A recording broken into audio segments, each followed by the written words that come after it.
paper reports that two of the male prostitutes were given a late-night tour of the White House last year.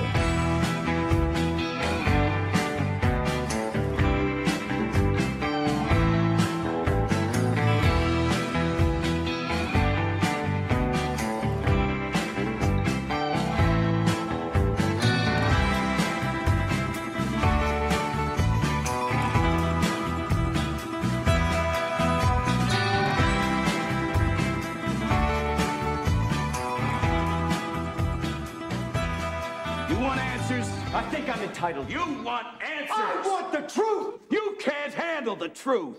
Welcome to the Nick Bryant Podcast. Today, my guest is Jeff Morley, and we dive into the deep end of the Watergate pool much faster than I anticipated. Watergate is a very complex story with a number of moving parts and a myriad of different names.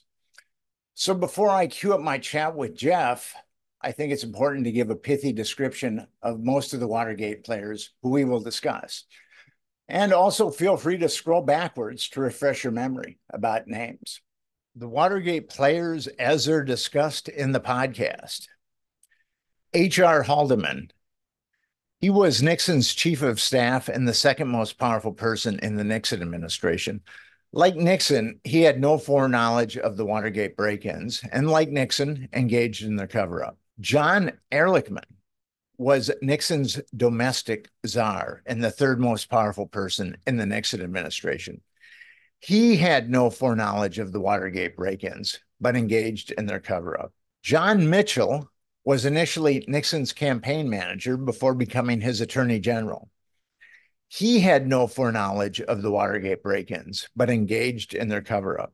Jed Magruder was the acting chairman of the committee to re-elect the president. He told the Senate's Watergate committee that John Mitchell sanctioned the Watergate break-ins. The Watergate cover story served by the government and media is that Magruder engaged in obstruction of justice when he attempted to cover up Watergate, but he wasn't a prime mover. Fred LaRue was a John Mitchell aide who was at the meeting in Key Biscayne when Jeb Magruder claimed Mitchell sanctioned the Watergate burglaries. Both Mitchell and LaRue have adamantly maintained that Mitchell did not sanction the Watergate burglaries at that meeting. John Dean was Nixon's counsel to the president. The Watergate cover story served by the government and the media is that Dean engaged in obstruction of justice when he attempted to cover up Watergate. Magruder initially testified that John Mitchell sanctioned Watergate, but he later confessed that he and John Dean had been the prime movers of Watergate. G. Gordon Liddy was a crazed former FBI agent who was hired by the Plumbers, a unit within the Nixon administration to plug leaks. Liddy has always maintained that he was acting on orders from Jeb Magruder when he initiated the Watergate burglaries. Howard Hunt was a legendary spook. He had ostensibly retired from the CIA before becoming a plumber. He would participate in various dirty deeds for the Plumbers, which included breaking into the psychiatrist's office of Pentagon leaker Daniel Ellsberg and also Watergate. James McCord, like Hunt, was a legendary spook. He also ostensibly retired from the CIA before working for the Plumbers. McCord had an intense antipathy for Richard Nixon because of Nixon's friendly posturing towards China and Russia. Alfred Baldwin was ostensibly hired by McCord to work for the committee to re-elect the president. But the cover story of him being hired by McCord is mired in implausibility. Carl Schaffler. Schaffler was a former Army intelligence agent and undercover DC police officer who regularly carried out tasks for the CIA. He was improbably near the Watergate on the night of the second burglary and arrested the burglars. Schaffler told his former superior at the Army Security Agency that Baldwin had alerted him to the break-in. Lou Russell was a former FBI agent with an extremely checkered past. He worked for McCord and oversaw a brothel that catered to the Democratic VIPs. The brothel's madame was Heidi Reichen, a friend of Maureen Dean and John Dean. Today, my guest is Jeff Morley. He's a journalist and editor who has worked in Washington, D.C. for more than 30 years. 15 of which were spent as a reporter for the Washington Post. Jeff has written about intelligence, military, and political subjects for Salon, The Atlantic, The Intercept, among others. He is the editor of JFK Facts, a blog. He lives in Washington, D.C. And he's written 4 books: Our Man in Mexico, a biography of the CIA's Mexico City station chief, Winston Scott; The Ghost, the secret life of CIA spymaster James Jesus Angleton; Snowstorm in August, the struggle for American freedom and Washington's race riot of 1835. And his last offering is Scorpion's Dance, the President, the Spymaster, and Watergate. How you doing today, Jeff? I'm good, Nick. I'm good. Your book, Scorpion's Dance, added a lot of nuances to my book about Watergate. And it was very helpful for some parts of the Watergate book that I wrote. And give us kind of a background of Dick Helms. Yeah. Well, Scorpion's Dance is the story of the relationship between the 8th president of the United States, Richard Nixon. I mean, the 35th president of the United States, Richard Nixon, and the 8th director of the CIA, Richard Helms. What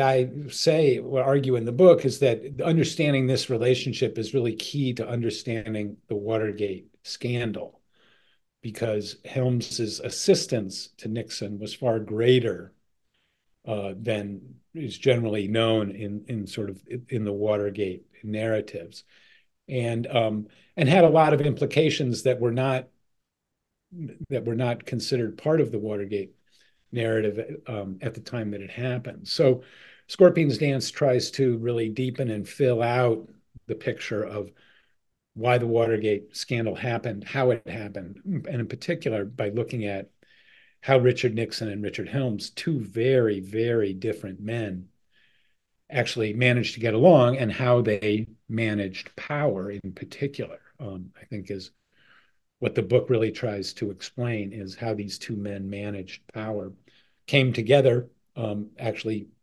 despite the odds, despite their differences, had a pretty effective working relationship in Nixon's first term.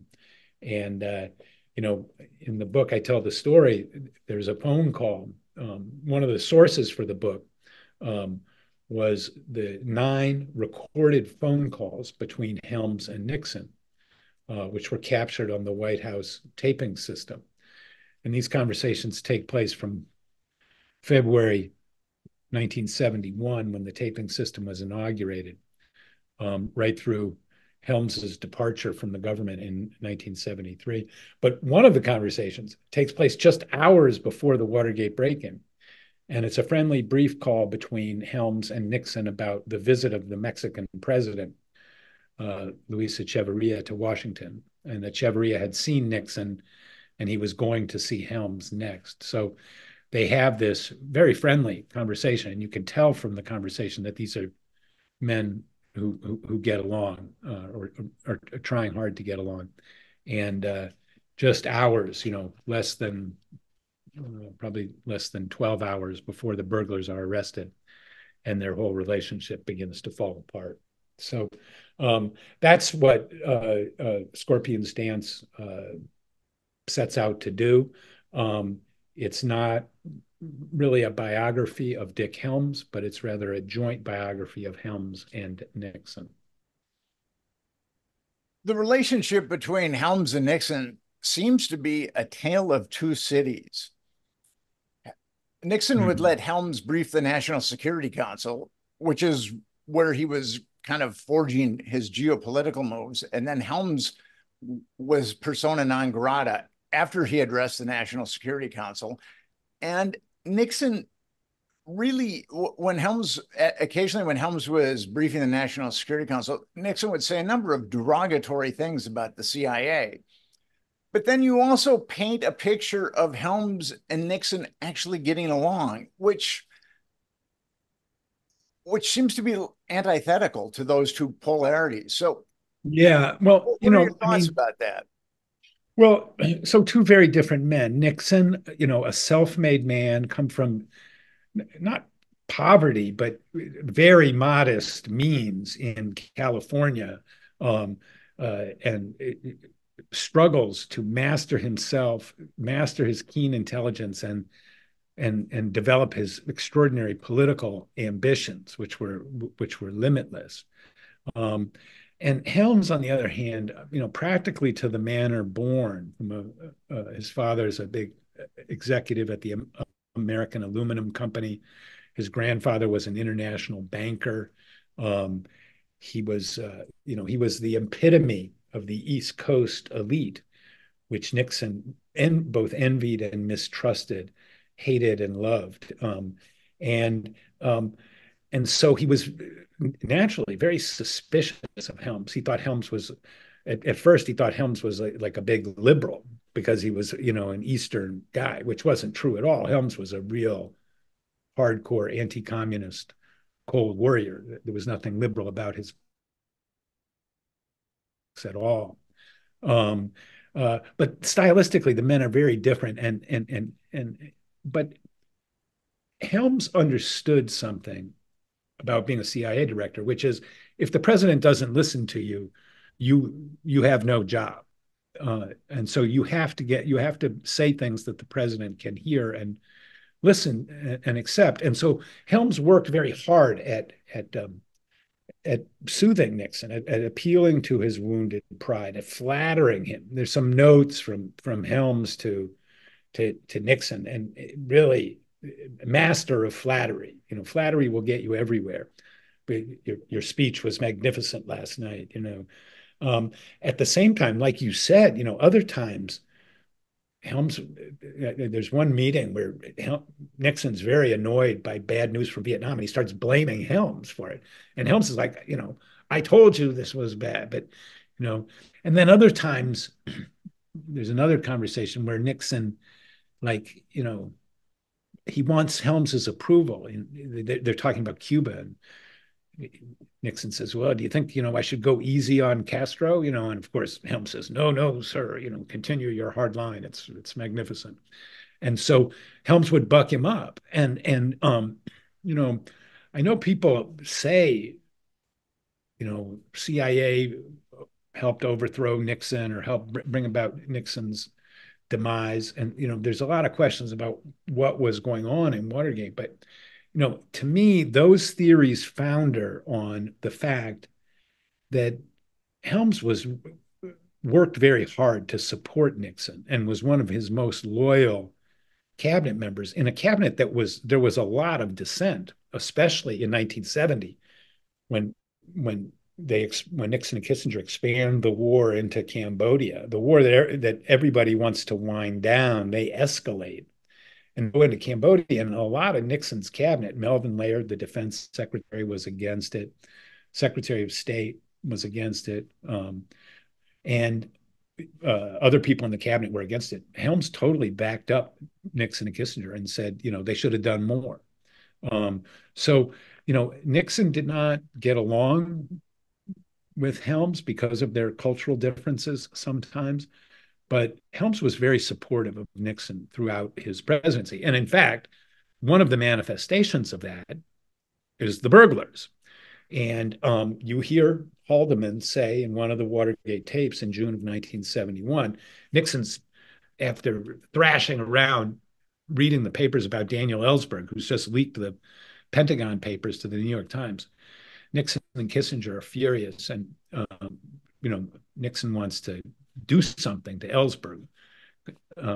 He wants to try him in the press like he did with Alger Hiss. He wants to make Ellsberg an example. And so he wants a dirty tricks guy. And you hear Haldeman say, well, there's this guy Hunt. He's and Helms says he's ruthless, he's quiet, he's careful. Maybe you want him. And bingo, within a week, Howard Hunt is working at the White House. So it was Helms who gave Hunt to Nixon, who was looking for a dirty trickster. So that connection shows that, that was Helms's conception of the job. That's what a spy give him a burglar. That's the CIA's job. So Helms worked hard to get Nixon's support in that. And ironically, Jeff, your screen is frozen. You want to try to log on again? my screen is frozen. Yeah. Okay. Well, why don't we try to log on again? Oh, there you go. Okay. So what do you want to go for it? Go for it. Just keep going. So Helms is very supportive of Nixon and of all of his ambitions. So it's a complicated relationship, but I don't think that Dick Helms wanted to get rid of Dick Nixon. That was not in Helms's mind. Helms definitely preferred Nixon to any Democrat, to Teddy Kennedy or George McGovern, anybody like that. Helms said that Nixon was the most, out of all the presidents he dealt with, he was the most well-prepared president, better than Eisenhower, better than Kennedy, and better than Johnson in terms of the knowledge that he and the mastery of the material that he had to do while being president. So this raises the question, so then the burglars are caught. This is when Helms and Nixon's relationship begins to change, because Helms is not, he goes along with Nixon at the beginning when Nixon summons him and says, you got to ride herd on the FBI and get them to kill this investigation. And Helms would later say that he, rejected that, but he didn't. He played along for a couple of weeks. But then he realized there were limits to his cooperation, and he makes it clear he's not going to do what Nixon wants. And Nixon fires him, 6 months later in early 1972.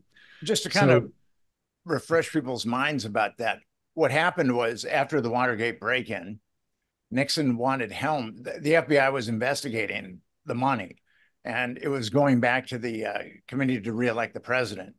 And Nixon told Haldeman that he should tell Helms about the Bay of Pigs thing, and that should be enough to get Helms to, because Helms wasn't going to cooperate in calling off the FBI initially, but then after Haldeman said the Bay of Pigs, that was it.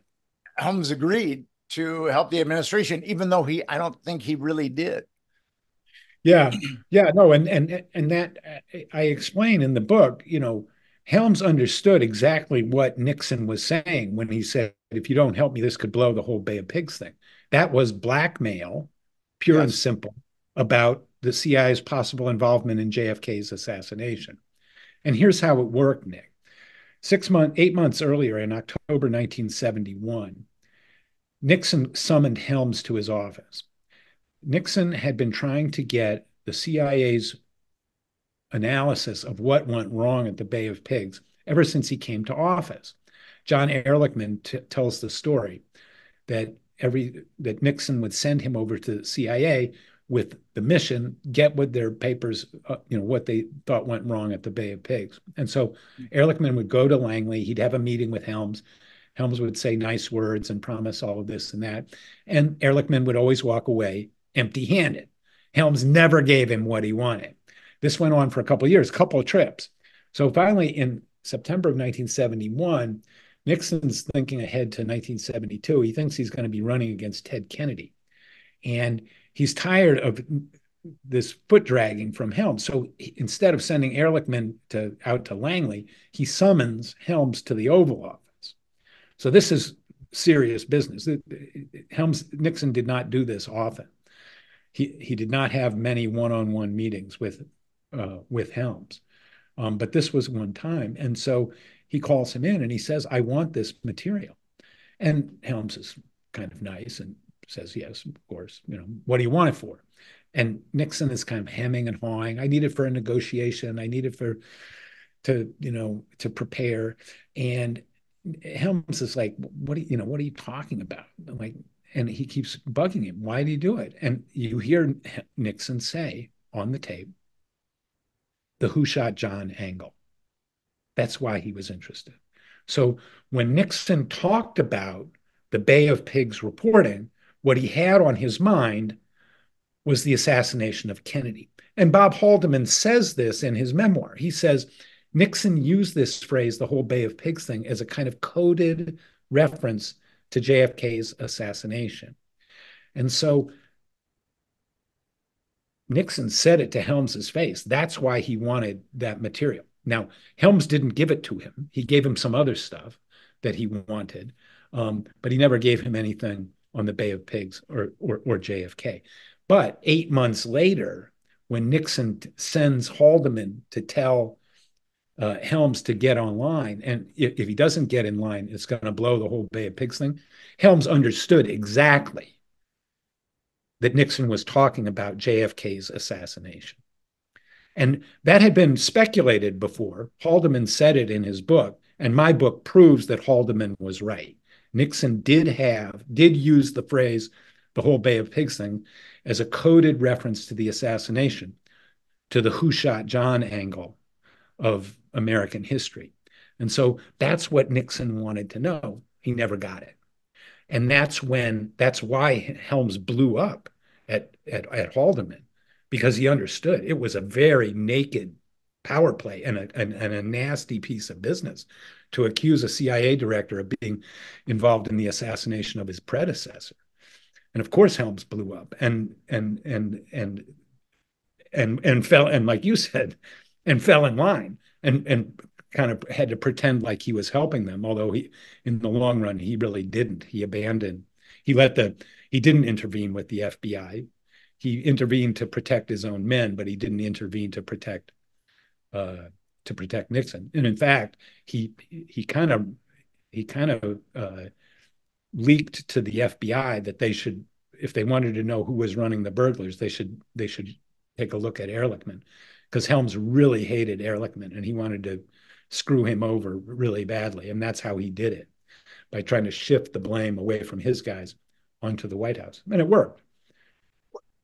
So you've got, they're in Ehrlichman's West Wing office, and you've got Ehrlichman and Haldeman, and then Dick Helms and the deputy director of the CIA, Vernon Walters. Right. And they're having a fairly congenial talk, and Haldeman says, we need you to quash the FBI's investigation. And it'll bring up the whole Bay of Pigs thing. And then all of a sudden, Helms just fulminates. Yeah. And starts yelling and screaming, and this has nothing to do with the Bay of Pigs thing. So Nixon is blackmailing. But then Helms just chills out, and he gets in line really quickly. Well, Helms was very good at reading people and reading situations, and could adjust his presentation and to be agreeable. He was very persuasive in that way. So he realized, after he loses his temper, which is something Dick Helms very rarely did, so it was serious. After he loses his temper, he regains his composure, and he kind of gets with the program and knows he's got to do some things to placate Nixon, because he's in a panic about these burglars. So yeah, that is one of the key moments in the Watergate scandal, and to me, indicates how the JFK story resonated at the highest levels, even a decade after it had happened. That Nixon didn't believe the official story, that he was suspicious of the CIA's role and thought that it had something to do with the Bay of Pigs. So, that's I think that's an important part of the Watergate story too, is that the JFK story was resonating in the background. And do you think that Helms had some complicity, or the CIA had some complicity, because the way that he overreacted and suddenly became obsequious, it would seem that he knew that the CIA had some kind of connection to the JFK assassination. Well, yeah, what he knew, what did he know? Helms was such a savvy guy. They called him the man who kept the secrets, and he deserved that reputation. The CIA was extremely vulnerable on how much they knew about Oswald. And Helms knew that, because Helms knew that Angleton had been watching Oswald for 4 years. And Helms was on the line because he testified under oath to the Warren Commission that the CIA had only minimal information about Oswald before the assassination, and that was a lie, and that was perjury. And so Helms was very sensitive about the JFK story. Now, I tend to think that Helms was very good at keeping his fingerprints off of things he didn't want to be involved in, and the JFK story is no exception. It's much easier to connect Angleton to the JFK story because of how closely they had monitored Oswald for 4 years before the assassination. So, but yes, I think, the fact that Helms lost his temper was a fact that he felt very threatened, and that he had reason to be threatened. His fear was real. That's why he exploded, because it was a dangerous moment for him. If the president was really, saying that he was, that the CIA was involved in Kennedy's assassination, that was something Helms had to fear. And so that's why he blew up. And that's why it's an important story, because he took it so seriously. And it's that conversation that ultimately gets Nixon busted for obstruction and gets him impeached. Yeah, no, and then that conversation is not released until July 1974. And when it is released, it's called the Smoking Gun tape, because it proved that that Nixon was orchestrating the cover up from the start, which had been all but assumed, but this was the final piece of evidence that proved that was the case, and that the bottom fell out in Congress after that tape was released, and in late July 74, and Nixon resigns within 2 weeks, because impeachment was inevitable. Nixon knew nothing about the break-in, but yet his political instincts were to cover it up. Yeah, I mean, did Nixon know about the Watergate break-in? I couldn't establish any strong evidence that he did. Did he know about the other break-ins? I assume, and there were more than just the Watergate break-in. Sturgis talked to the FBI about 7 different entries that they had done against Chilean targets in 1971, some of which were done with other Watergate burglars, not the whole crew, but some were done with Eugenio Martinez as well. So, did Nixon know about that stuff? I mean, he set up this burglary team. He got Hunt from Helms. So he must have had some sense of, some channel for getting some of that information. That's what he wanted. He wanted dirty tricks information for the 72 campaign. That was really what the burglars were all about, as well as trying to do some national security stuff with the Chileans, because that was a target of Kissinger, especially, was the leftist government in Chile. In one of the tapes, Nixon's talking to John Dean, and Dean tells him about the break-in into Daniel Ellsberg's psychiatrist's office that was in Los Angeles. And Nixon just reacts very stunned. I don't think he was aware of that break-in at all. And that's one of the major pieces that start his downfall. Yeah. Yeah. That whole business breaking into Ellsberg's psychiatrist's office, was a kind of Liddy Hunt caper. What it was supposed to get, it's almost farcical that they thought, that's what they were going to do, that they were going to find some way to blackmail Ellsberg because of what he said to his psychiatrist. So yeah, it's kind of a crazy idea. One of the things that the HBO series on the Watergate that came out recently captured was there was something ludicrous about these guys, and sort of living in the life of spies in their head. They were sinister in one way, and they were kind of clowns in another. That's why, I don't find it surprising that they got caught. I think they were wildly overconfident and not careful the way covert operators are supposed to go. So, We're going to talk about that a little bit sure. later. Let's get into Howard Hunt and James McCord. In my book, I make a case for them infiltrating the Nixon administration because there had been a spy ring conducted by the Joint Chiefs, the Moore Radford affair, and that the administration outed it.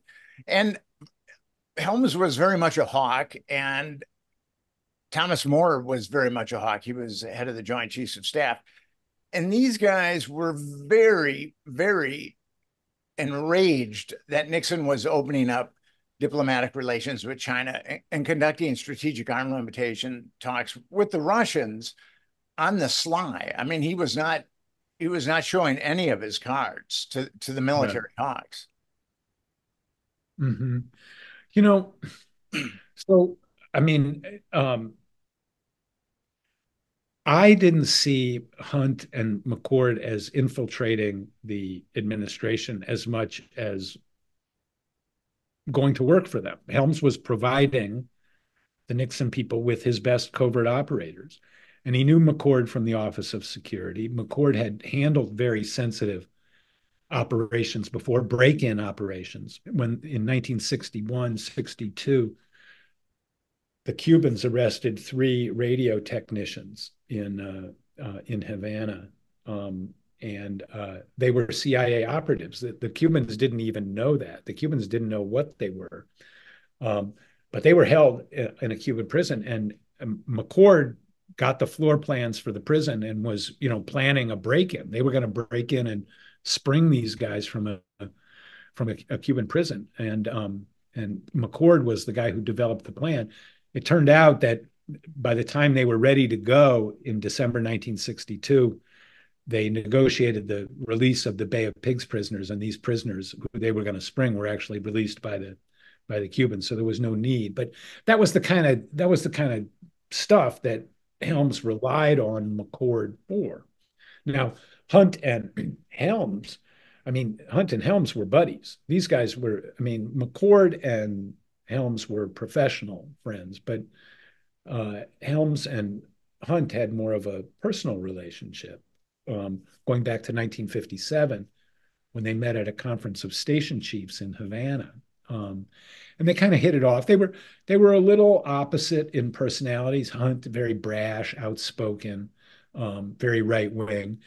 Their politics were similar, but Helms was a very smooth character and had lots of liberal friends, and didn't mouth off the way Hunt did. But I think Helms kind of liked Hunt's rogue style, a little unusual in the button-down CIA world. And I think he liked his politics too, that he was very anti-communist. And they had the OSS connection as well. And so, these guys would lunch often. One of the things that I have in the book is the correspondence between William F. Buckley and Howard Hunt, where Hunt talks about his friendship with Helms. And one of the things that Helms did for Hunt was Helms wanted to improve the image of the CIA by getting a motion picture made. He'd seen the success of the James Bond movies in the 60s, and that had done wonders for the image of British intelligence, which was down in the dumps at that time. And Bond made the Brits seem glamorous. So Hunt wanted that same thing for the CIA, and Hunt wrote these potboiler spy novels. And Hunt aspired to be a writer like Ian Fleming. And so in 1965, 66, Helms arranges for Hunt to have a year off to do nothing but write these novels. So that and then Helms turns around and feeds them to his friends in the motion picture business, hoping to get a movie made. So Helms really likes Hunt on a personal level. Hunt gets in a lot of trouble in the CIA because of his carelessness and his big mouth, and so he's about to get kicked out of the CIA. And Helms arranges for Hunt to get this job at the Mullen Agency, a PR firm, which provided cover for various CIA operations. And it was at the Mullen Group, the Mullen organization, that Hunt, that's his cover when he becomes one of the Watergate burglars. So, Helms was good friends with these two men. Were they infiltrating the Nixon White House? I mean, they would be telling, I assume they told Helms the gist of what they were doing, maybe not every little thing that they did, but they would have kept informed. And so I think that Helms thought he was doing a service for. Now, this doesn't speak to your theory that Butterfield was part of that as well. I mean, I know people said that Butterfield was with the CIA, but I never felt certain about saying that. I don't know. Maybe you know more about that than I do. But that's my take on Hunt and McCord. And you said before, you thought that McCord was trying to get caught. His behavior on the night of the burglary is inexplicable in some ways, but I always felt that, he calls his wife from the precinct house when he's arrested, and he tells her, burn all my papers. That wasn't part of the plan. That's why I don't think McCord planned on getting caught. He panicked, and his wife burned all these papers, created a big, to do at his house, the house filled with smoke. The neighbors found out about it. There was another guy from the CIA there. Those are not the actions of somebody who planned something. So that's why I always felt, while McCord did some stupid things, I don't think that he planned on getting caught.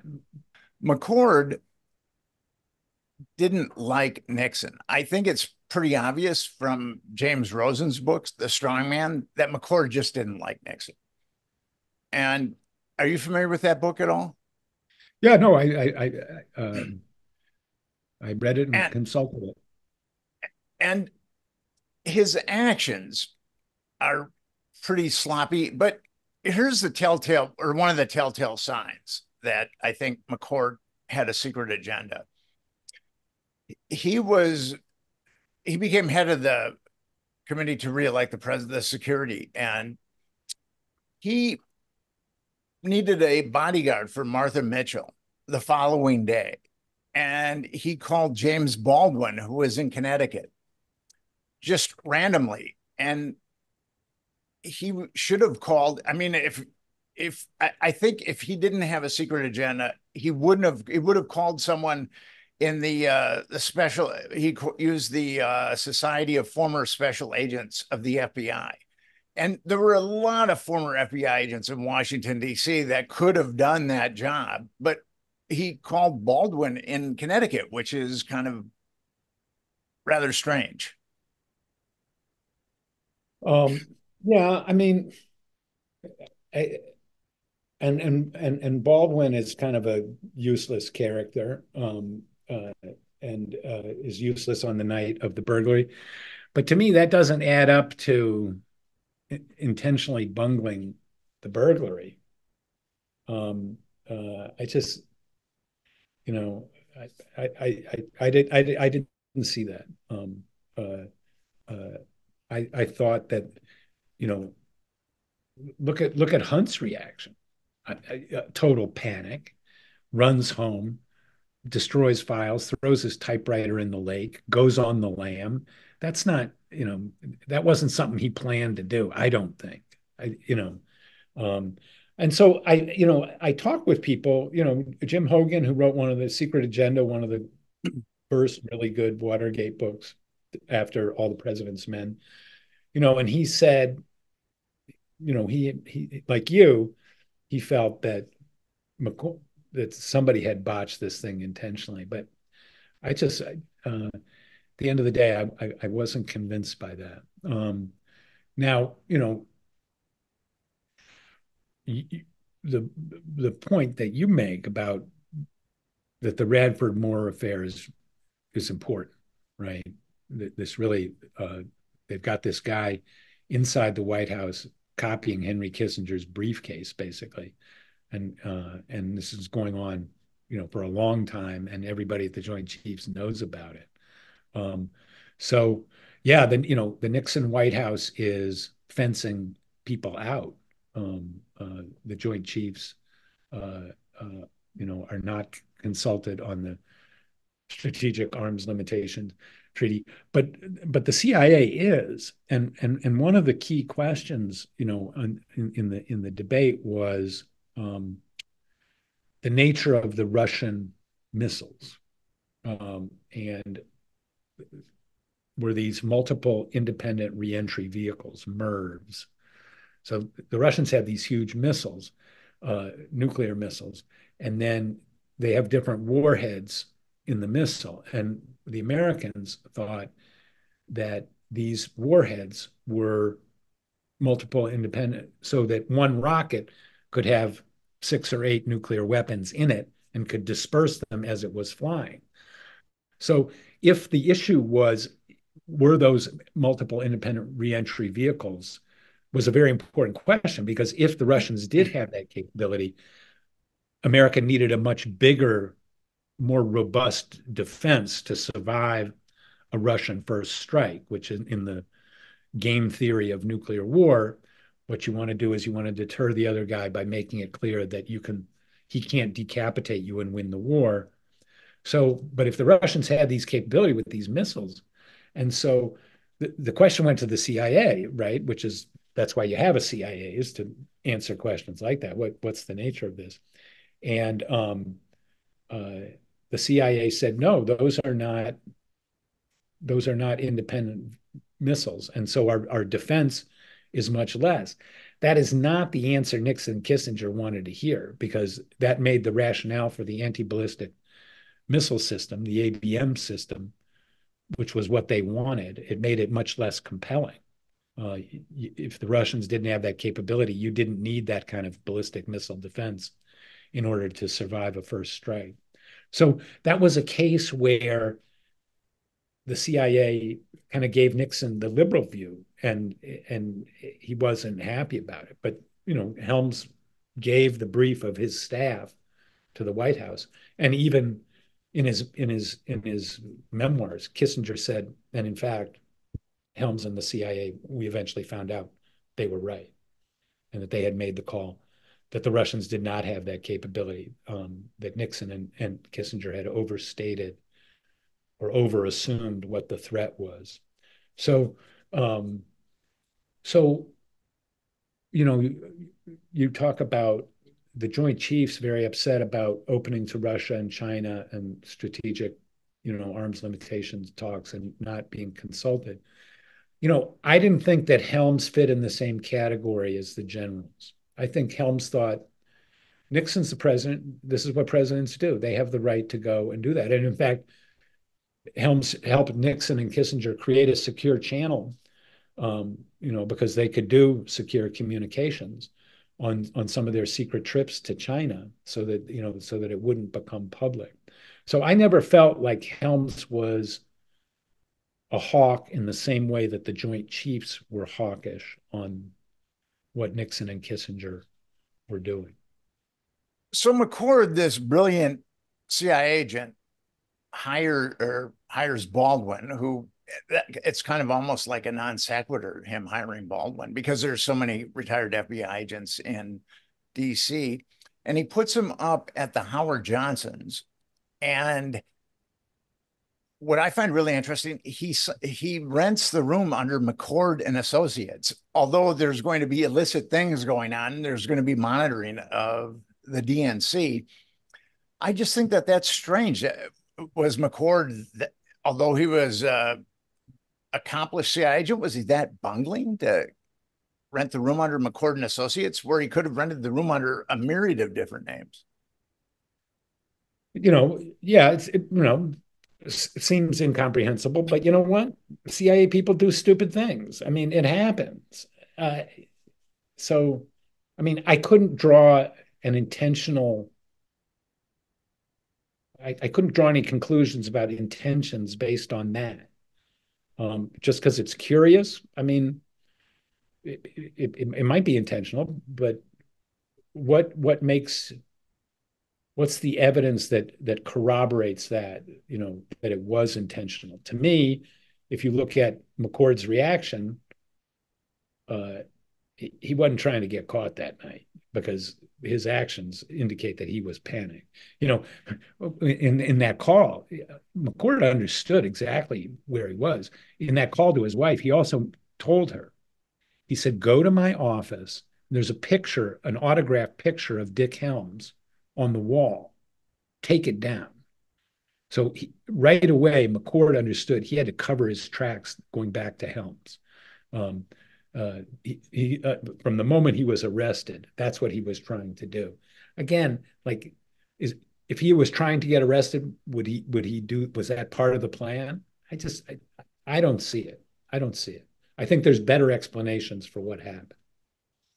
The first break-in, which is kind of interesting. So McCord and the Little Havana contingent, right, or swarthy guys with attaché cases, sign in at 12:30 at night or 12:30 a.m.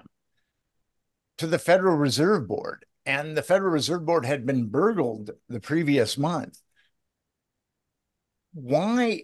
I mean, if the guy had an IQ of 90, he would know better than not to sign into the Federal Reserve Board at 12:30 at night when he knew that there was additional security there because it had been broken into. That kind of smacks of someone who wants to get caught. I mean,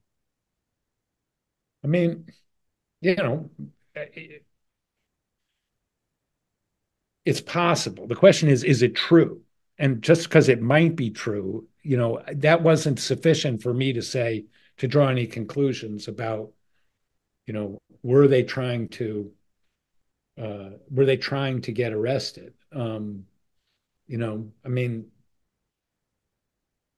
I just don't think they were. Their behavior doesn't indicate that. Their behavior after their arrest does not indicate that that they were panic stricken about getting caught. They weren't that wasn't an expected development. They weren't calm about it. They did embarrassing things as a result.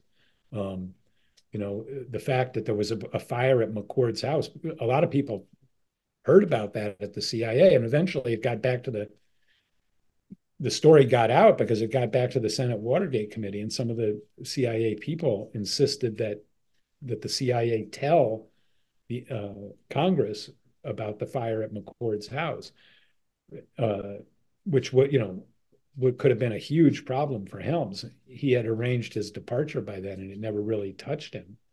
And so the extent his closeness to McCord, never really came out. Now, another thing I talk about in Scorpion's Dance is McCord maintains a channel talking to Helms after he's been arrested and after he goes on trial in 72. In the second half of 72, he writes 4 letters to Helms, basically promising to not buckle under pressure, to deny that this was a CIA operation, and to shift all the blame onto the White House, which is what, in fact, McCord wound up doing. So, but I think that McCord was very important. He was a trusted, operative of Helms's. But why he did the stuff he did on the night of the burglary, I mean, you've got good grounds for asking questions. I just couldn't conclude that it was intentionally bungled. If he would have signed in to somewhere other than the Federal Reserve, which had been burgled the month before, I could see that. Okay, so play it out. So what is he doing in your view when he does that? I mean, to me, it's obvious that he's trying to get caught. Now, I don't think that he's going to I think that he believes he's not going to get caught with the little Cuba contingent. But I Right. mean, Yeah. Okay. Now, at this is least yeah. for the early. This is what Jim Hogan said, Yes. that McCord wanted them to get caught. He just thought the Cubans would get caught. He wouldn't get caught, and so maybe that's why he panicked. And so, you know, I thought that made it more plausible. Uh, uh, in my mind, but I still couldn't be sure that that's what happened. I guess, I, I would put it that way. I mean, so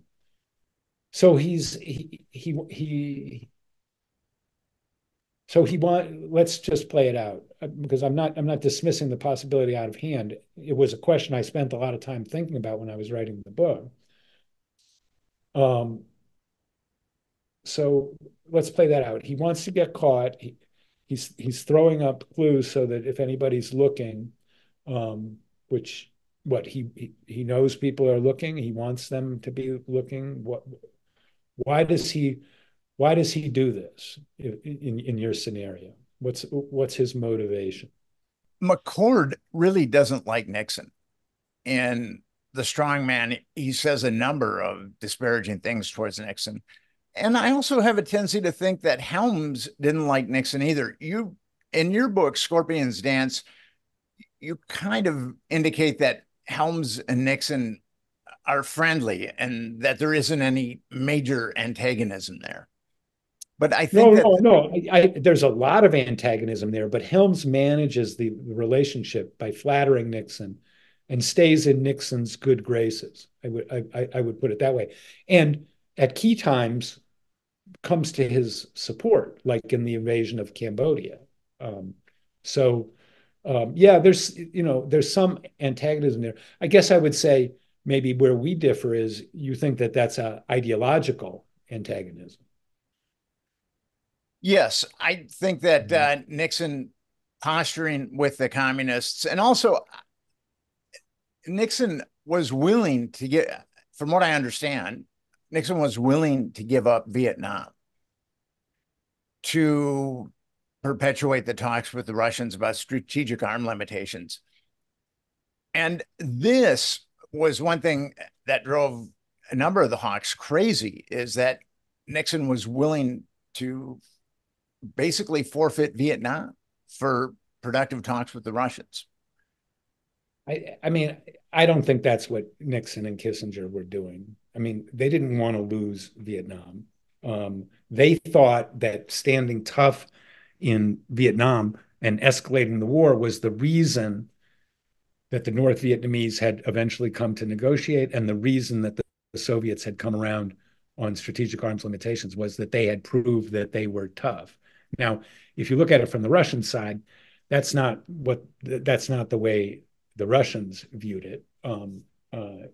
They viewed it as America was in trouble and needed to manage its superpower relations. So, so okay, so, but to go back to McCord, right? So in your scenario, McCord doesn't like Nixon. So what? They decide we're these burglars, we're going to get caught, and that will embarrass Nixon? Or what was in your scenario, what's the motivation for bungling the break-in? I think to taint Nixon. I think that was the goal all along. And with the break-in where they got caught, the security guard discovered that the locks had been taped. And there was a big argument between Hunt and McCord insisted on going back into the Watergate, even though they had been discovered. Why would he do that? A seasoned CIA agent, I mean, he's just asking for trouble going back into the building where the locks, the tape that he's put on the locks have been discovered by the security guard. So he goes back in intending to get caught. I mean, then why does he panic and tell his wife to burn things? Was that part of the plan? I do not know. At that point, it's kind of interesting. Was he willing to fall on his sword? Because if he was willing to fall on his sword, I mean, he definitely want to make sure that the evidence that or the stuff that was in his office connecting him to the CIA and other things was burned. But I believe that he was willing to fall on his sword, and nothing, he just got kind of a minor abrasion for falling on his sword. He wrote that letter to Judge Sirica saying that there was all kinds of pressure on him from his superiors and that he feared for his life. And I don't really see any evidence of that. Well, the previous, the rest of 72 was the Justice Department interrogating these burglars who were saying nothing about who was behind them, right? So the burglars aren't talking, and McCord's under pressure to explain. And in his back channel to Helms, he says, I'm not going to do it, and if they make me talk, every tree in the forest will burn, because I'm gonna say everything I know about the White House.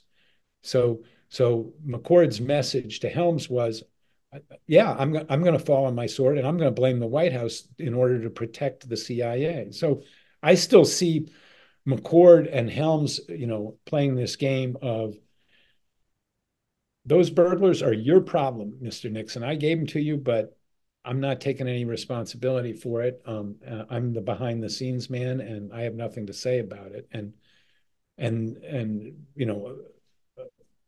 make Nixon take the heat himself.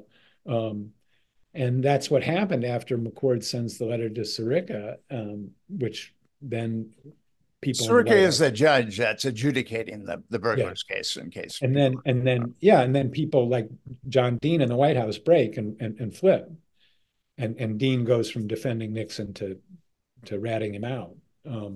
And Hunt starts talking to the grand jury honestly, or more honestly, after that as well.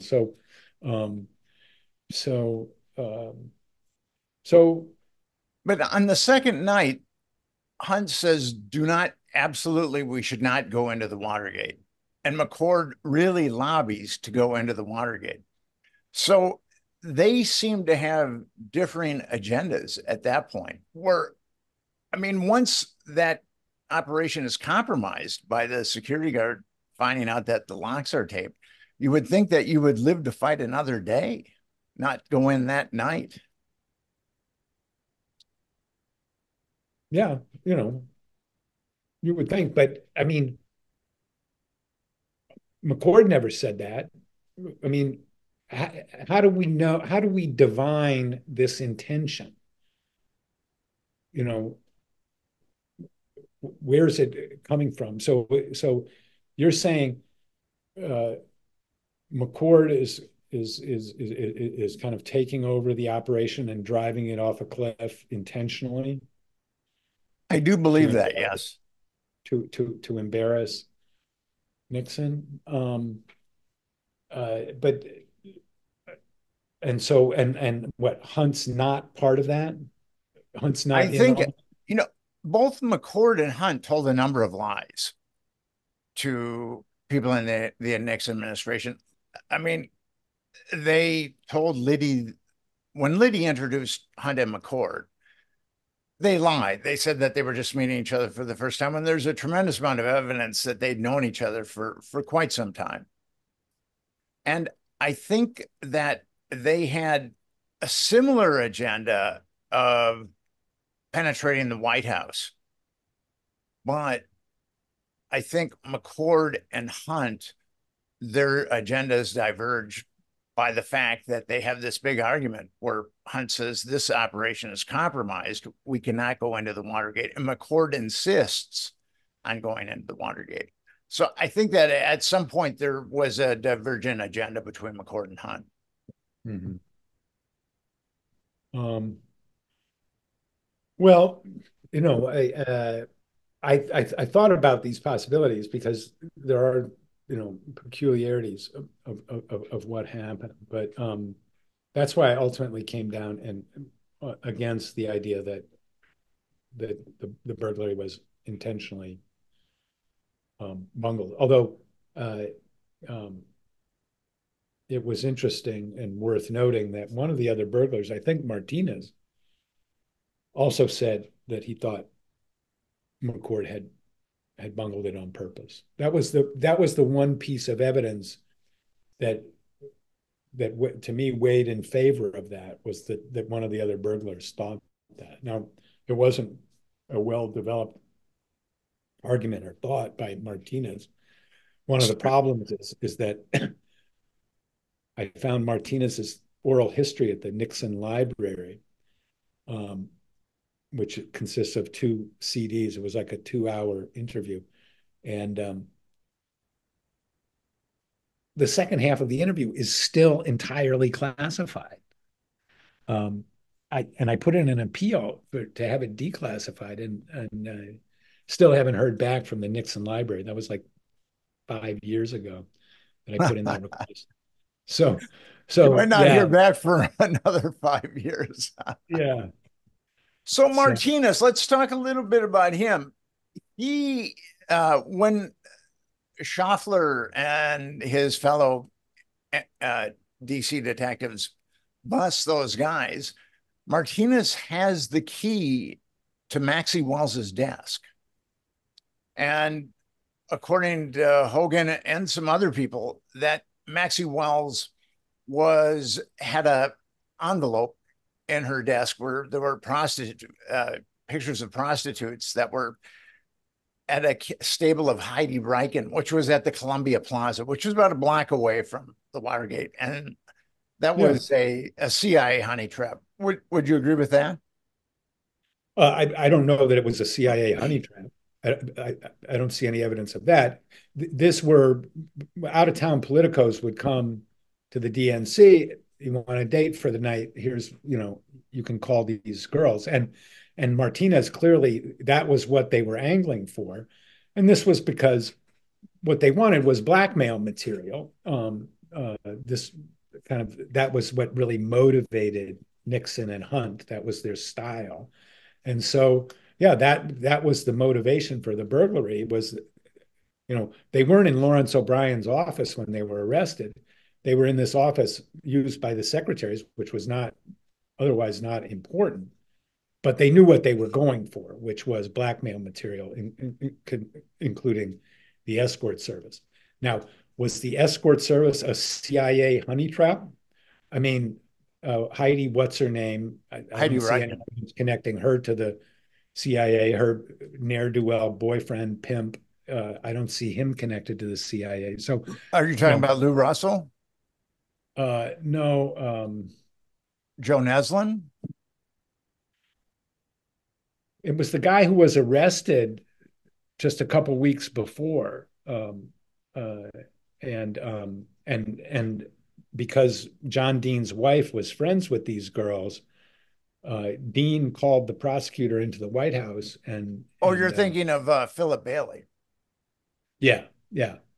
And so, so they were worried about it. But CIA honey trap? I mean, maybe, but what's the evidence that it was? There's Bailey's story has been very consistent.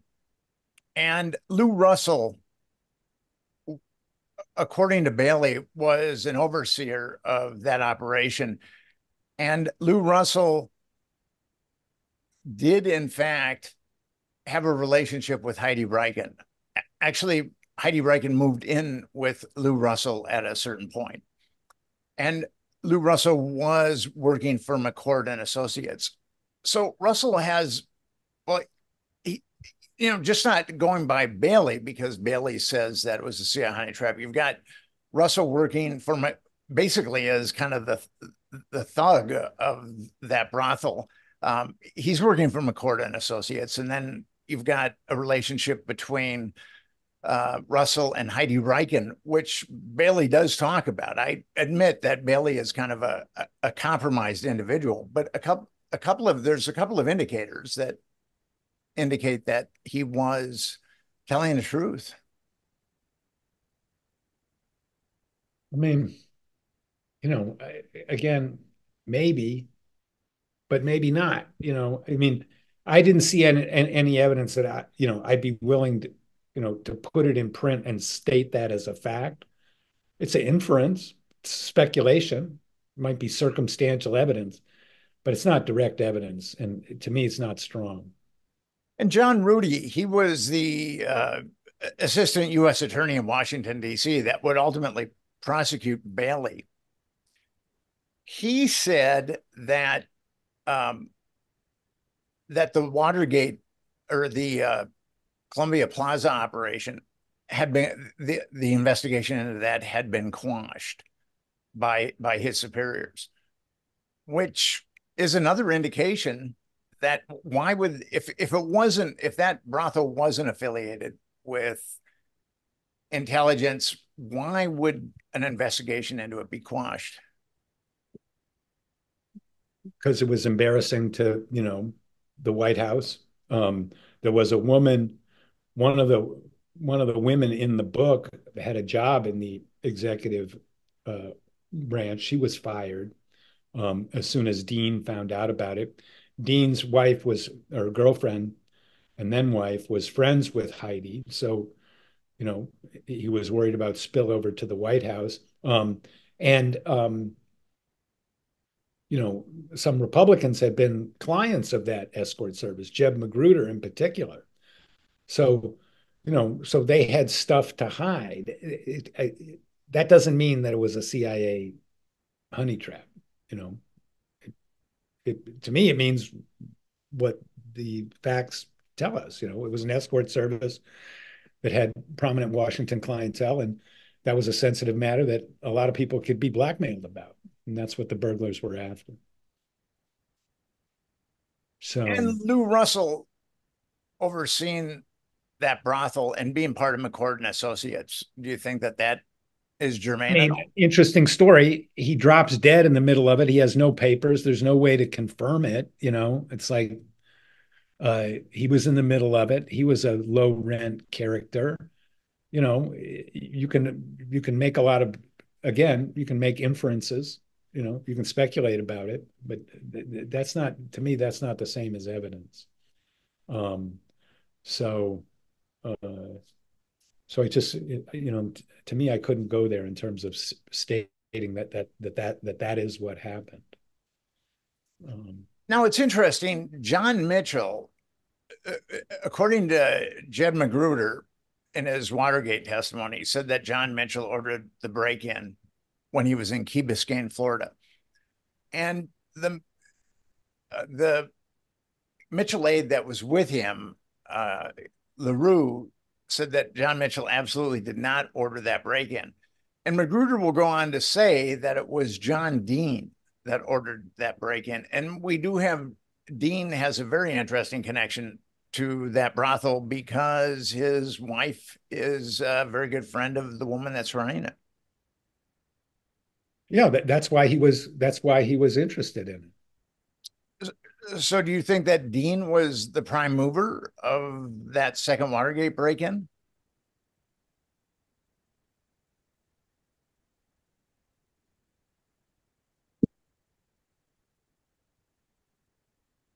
That story that James Rosen tells, that he absolves Mitchell and of ordering the break-in, and that Dean cleverly offloaded that on him when in fact it was Dean who did that.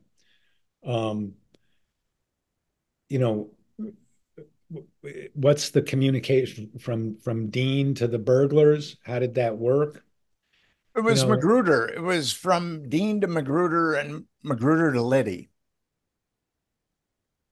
That was the channel, according to Magruder, that it took. And Liddy said kind of something interesting, that he definitely felt like Magruder wasn't the prime mover, that there was pressure on him. And Magruder said one of two people. Magruder's story changed considerably over the years, but he said one of two people ordered him in. To the Watergate committee, he said it was John Mitchell, but then later he also said it was John Dean. So, and we do have a witness who was at that Key Biscayne meeting who said that John Mitchell absolutely did not order that break-in. What are we supposed to make of that? I mean, I didn't know what to make of it, so I didn't make anything of it. I agree with you. Yeah, I mean,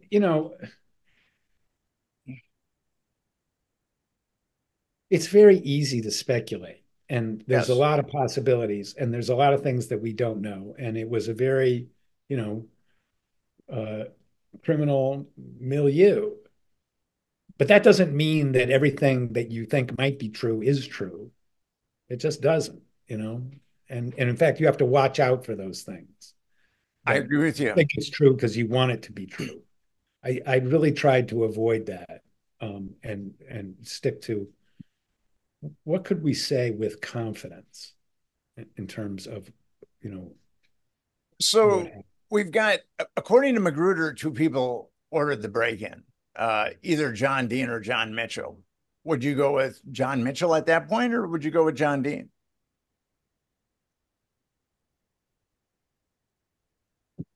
I couldn't sort that out in terms of who ordered it.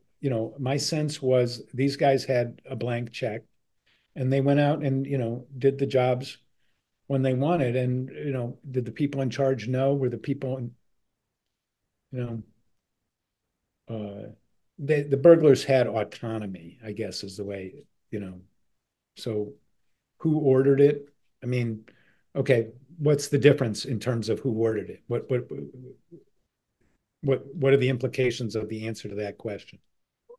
Well, if John Mitchell ordered it, then it was coming from a very senior member of the White House that implicates the hierarchy of the Nixon administration. If John Dean orders it, he's acting without it. He is the prime mover, and he is cajoling, or I don't know what you want to say, but he's kind of cajoling Magruder into that break-in. And Magruder was like a weak-willed kind of guy. He could be pushed around. And I think that he was also Okay, okay, so Dean's the mover on the break-in, and McCord wants to get caught. I mean, what's the scenario that the alternative well, scenario that you're talking about? well, I think that there was a conspiracy within a conspiracy. Martinez had the key to Maxie Wells's desk, and when the DC police showed up, their uh, cameras were set up on Maxie Wells's desk. I think that that's one of the conspiracies, and I think that the second To conspiracy. me, Howard Hunt is after blackmail material. Nixon's after blackmail material. That's what they were doing. That's the conspiracy. That was the point of the break-in. I mean, I think that that was one of the conspiracies, but I don't think that. Now, here's an interesting take on that. Hunt said that he did not give Martinez the key, but Martinez said that Hunt did give him the key. Hunt's a scoundrel and a liar. There's no Hunt's reason to very believe much anything. a scoundrel and a liar, yes. There's no But reason to believe anything he says. well, that is the problem with Watergate. I mean, there are a lot No, of but look, I mean, the discerning fact, the truth. right, but we know he had the key. We know what was in there. We know that they were after blackmail material. To me, that's not, and they're after blackmail material and they want to get caught. I mean, to me, it doesn't make sense. That's why I say that there's a conspiracy within a conspiracy with Watergate. I believe that one of the conspiracies was getting dirt on the Democrats. And I believe that just because of McCord's sloppy behavior and renting the Howard Johnsons with using McCord and Associates and Baldwin, and actually Schaffler saying that Baldwin did call the police during the break-in. I think that that's really indicting that there are two different agendas for that burglary. Okay. Um, should we believe Schaffler when he tells his boss at the Army Intelligence Agency, or I think it was the DIA, that he got a call from Baldwin, and then plus he was like parked 2 blocks away from the Watergate when he shouldn't have been there in the first place. I mean, he was supposed to be in Pennsylvania at his birthday party. So I think that I mean, and it doesn't surprise me that a DC cop is on the prowl and, late at night on a summer night. I mean, but so Schaffler is part of the plan to arrest the burglars who want to get arrested intentionally while they're after the blackmail information. I mean, what do what I'm saying is that Schaffler said Baldwin called the police, and Schaffler shouldn't have really been there that night. I mean, he had been injured, and it was his birthday, and his entire family had gone to his parents' place in Pennsylvania, and he was supposed to go there that night, but he didn't.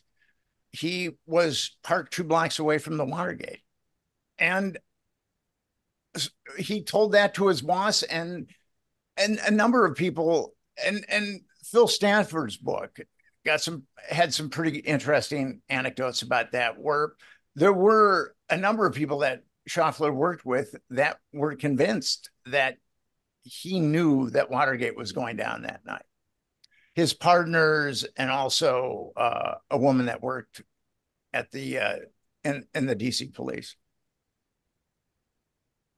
Yeah, I mean, I read all these books. I considered it very seriously. I just don't think the evidence is there to hang together. I mean, you can infer it. It's possible. But it's not evidence in my book. It's not evidence. So, I would hesitate to put it into print. I did hesitate to put it into print. I wouldn't put it into print. Schaffler telling his boss in the Army that Watergate was premeditated, and that he was there. I mean, okay. So one cop made one statement. Like, how does that hang together with the intentionally blowing it? Well, I mean, it's whether or not we choose to believe Schaffler. That's ultimately. Yeah, I didn't find his testimony that relevant. I mean, he was around, at the time, curious. What does it mean? I don't think it necessarily means anything. Did he know something was going on? Maybe, maybe not. If he did, was he part of it? Like, you start building these, inferences on top of inferences, and then you reach a conclusion. And it's like the foundation of the whole thing is very weak, because if your starting inferences are wrong, and they could be wrong, then the whole thing collapses and you don't have a story. You've only been chasing, a kind of specter in your own mind. That's not the way I wanted to write the history of Watergate.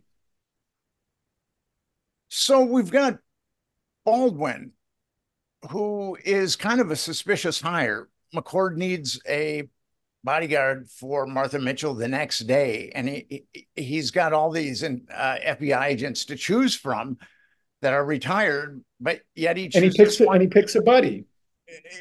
But but according to their lore, that was the first time they talked, that they hadn't been buddies. I mean, he picked somebody who you don't think was competent. And the job of guarding Martha Mitchell is not that complicated. And look, go ahead. And so I don't know where it's going, Nick. I mean, you throw out these inferences. I agree, they're inferences. I thought hard about them. I just don't think they're evidence. I don't. Well, I mean, it isn't what the mainstream media fed us. I know. And I mean, if I'm guilty of being part of the mainstream media because I want evidence, I'm guilty. I think that there's a lot of evidence. I do believe that Woodward and Bernstein told a lot of lies when they were reporting on Watergate. But getting back to Baldwin, Baldwin said that he saw McCord in the DNC on May 26th, which was 2 days before the break-in. So it's kind of obvious to me that McCord had the means, and given his prior vocation in the CIA, had the means to go into the DNC anytime he wanted. That's what's kind of amazes me. Maybe we should supposed to the make joint. of Baldwin's disclosure there. He was casing the joint. But he could have gone in at any time, really. I mean, if he's going in the DNC on a Sunday afternoon, 2 days before the break-in, it's pretty obvious that he could break in at any time. Why would he need the Cubans? I mean, that's what's kind of interesting to me.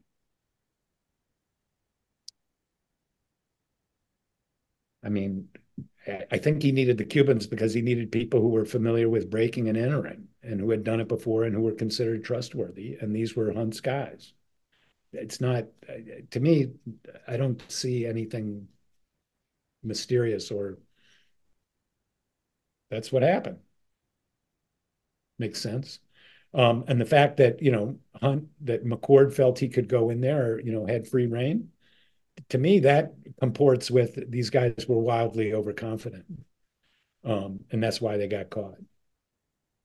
I still think it's problematic that they're signing into the Federal Reserve Board, which had been burgled the previous month, at midnight. To me, if McCord can go in to the DNC anytime he wants, why would he sign in to the Watergate at midnight with 4 swarthy companions and go to sign into the Federal Reserve, which had because of the break-in, had its security intensified? Why would he do that? I just don't think it's arrogance or slipshottedness. I think it's I think it's a different agenda. Okay. Well, you know what I think. Okay. Wow. I mean, I just don't think it's evidence. It's an interesting question. It's not evidence of anything. It's not. Well, and so that's why I didn't include it in my account. I just don't, if I put something in my book, you can take it to the bank. It's true. Okay. It happened. Definitely. I feel the same way. I don't do, this might be true, and I think it might be true. No, I don't do that. I do, it's definitely true. And if there's a room for doubt, I say this is speculation or this is an inference. It's not evidence. So, yeah. So, I thought about all of this. I talked with Jim Hogan extensively about it. I talked with James Rosen about Mitchell, and I came to the conclusions I came to. Well, Jeff, I really want to thank you for coming on the Nick Bryant podcast. And I think we're going to have to agree to disagree. Okay. But that often happens, though. So, yeah. Well, whatever you think about Watergate, if you read Scorpion's Dance, you will learn a whole lot more about how it came to pass. And I do agree with that. I do agree with the relevant factors. So, yeah. So, I mean, and thanks for having me on the discussion, because, we're getting to, this was some of the key analytical evidentiary issues I had to wrestle with in writing the book was, so what happened? Why did it, and explaining these admitted anomalies in the record and trying to make sense of them with, and you're dealing with a bunch of criminals and practiced liars and, people who are not exactly trustworthy. So it's hard to figure out, what was really going on. But if people read my book and your book, they'll be a lot more better informed. Indeed. Well, have yourself a good night. And thank you for coming on the Nick Bryant podcast.